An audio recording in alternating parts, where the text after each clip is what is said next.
আসসালামু আলাইকুম। আমার সালাম নেবেন সবাইকে। আসসালামু আলাইকুম। আপনাদের মাঝে একটি ভিডিও ফুটেজ তুলে ধরতে চাই।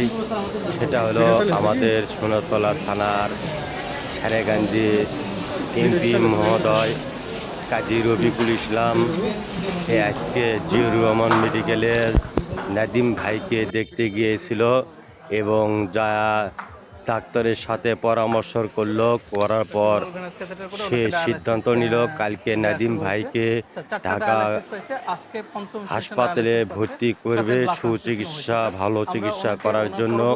এবং নাদিম ভাই আমাদের মাঝে আবার ফিরে আসবে এই দোয়া করি আল্লাহর কাছে। আল্লাহর রহমতে নাদিম ভাই আমাদের মাঝে আবার ফিরে আসবে। আপনারা সবাই নাদিম ভাইকে দোয়া করবেন এবং আল্লাহ জুল রহমত করে এবং নাদিম ভাই আমাদের মাঝে আবার ফিরে আসবে। এবং ভিডিওটা আপনাদের মাঝে যদি ভালো লাগে বেশি বেশি করে শেয়ার করবেন এবং আমার এই ভিডিওটা যদি আপনাদের সামনে পরে অনুরোধ রইল এবং নাদিম ভাইকে দোয়া করবেন এবং বেশি করে শেয়ার করবেন, ধাক্কা দিবেন না ভিডিওটা, এটাই আমার অনুরোধ। আমি বিপুল ভাই, আপনাদের ছোট ভাই, এই হিসেবে ভিডিওটা দেখবেন। ধন্যবাদ।